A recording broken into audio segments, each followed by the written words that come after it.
Hi, my name is Renee Rizzo. This will be a teacher-facing video which will guide you through my adaptation of Passport to Social Studies Grade 8, Unit 5, Day 7, Pearl Harbor for students in alternate assessment settings.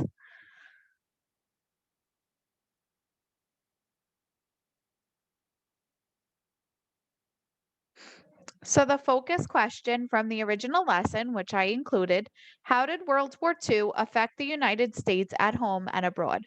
The next generation learning standard that I believe was addressed was for grades 11 through 12, RH7. Integrate and evaluate multiple sources of information presented in diverse formats and media, e.g., visually, quantitatively, as well as in words, in order to address a question or solve a problem. And the essential element for from the DLM, analyze information presented in different media on related topics to answer questions or solve problems. So I included the video from the original lesson in this lesson. It's the Pearl Harbor attack video from history.com.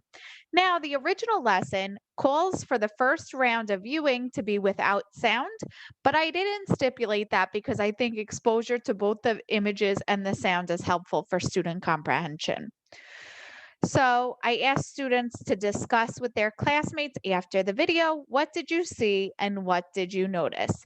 These images for the questions were populated using the design feature in Microsoft PowerPoint online version, and I think they're helpful for student comprehension of what we're asking. So, for review, here's some facts. At this point in the war, the U.S. had been supporting Great Britain and the Allies with military supplies through the Lend-Lease Act. During this time, the U.S. held meetings with representatives of the Japanese government in an attempt to maintain peace between the two countries. Japan was part of the Axis alliance with Germany and Italy. On December 7th, 1941, a Japanese attack on Pearl Harbor changed the relationship between the two countries and led the U.S. into World War II. So, this is the same video again. In the original lesson, they now ask you to watch it with the sound on. I asked students to watch it with the sound on in the first viewing, and I would like them to watch it the exact same way in this viewing because exposure to it twice definitely helps with student comprehension. I then asked students, what do you hear in the tone or mood of the recording? And what word or phrase did FDR use to create their tone or that tone or mood? Discuss with your classmates.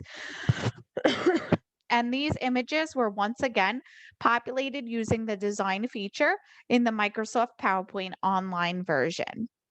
So, in answer to these questions, after you've given students an opportunity to discuss, the tone of the recording is forceful and the mood is somber.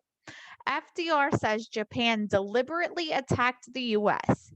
This suggests that the Pearl Harbor attack was a planned act of war. He emphasizes the word attacked in volume, creating a forceful tone. And these answers were taken directly from the original lesson within the Teach Hub.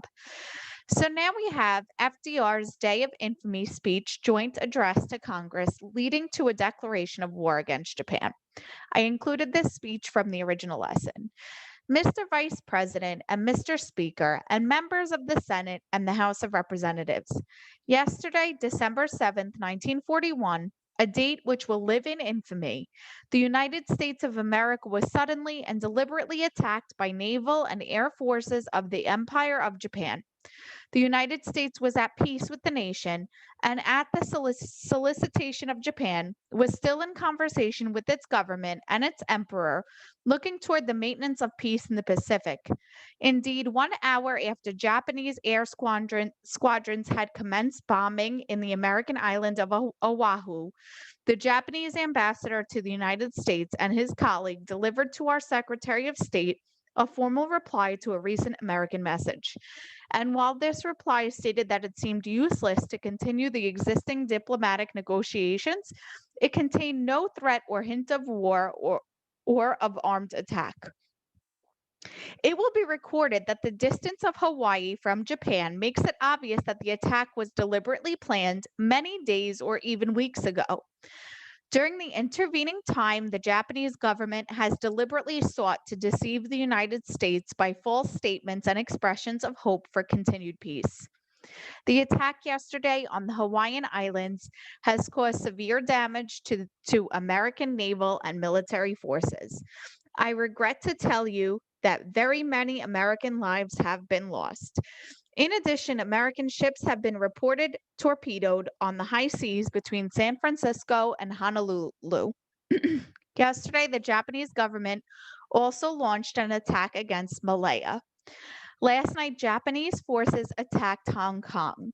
Last night, Japanese forces attacked Guam. Last night, Japanese forces attacked the Philippine Islands. Last night, the Japanese attacked Wake Island. And this morning, the Japanese attacked Midway Island. Japan has therefore undertaken a surprise offensive extending throughout the Pacific area. The facts of yesterday and today speak for themselves. The people of the United States have already formed their opinions and well understand the implications to the very life and safety of our nation. As Commander in Chief of the Army and Navy, I have directed that all measures be taken for our defense. But always will our whole nation remember the character of the onslaught against us. No matter how long it may take us to overcome this premeditated invasion, the American people in their righteous might will win through to absolute victory. I believe that I interpret the will of Congress and of the people when I assert that we will not only defend ourselves to the uttermost, but will make it very certain that this form of treachery shall never again endanger us. Hostilities exist. There is no blinking at the fact that our people, our territory, and our interests are in grave danger. With confidence in our armed forces, with the unbounding determination of our people, we will gain the inevitable triumph, so help us God. I ask that the Congress declare that since the unprovoked and dastardly attack by Japan on Sunday, December 7th, 1941, a state of war has existed between the United States and the Japanese Empire, courtesy of the National Archives and Records Administration. So now I pose the question to students after watching this video and listening to this speech. If you were a member of Congress at the time, would you have voted to go to war with Japan? Yes or no? Then I ask students to explain their answer and state, would this speech have influenced you to make the choice that you did? Why or why not? I would then definitely invite students to go back and look at this speech. One thing that I noticed within this speech is that FDR clearly enumerated every single attack that Japan undertook that night, and he separated it for massive impact. So I might, as an example, model going back to that and saying, like, yes, if I were a member of Congress at that time, I would have probably voted to go to war because I learned so much information about the countries and the territories that Japan attacked. And it seemed kind of overwhelming. But that's just one example of an answer, and students can have whichever answer works for them.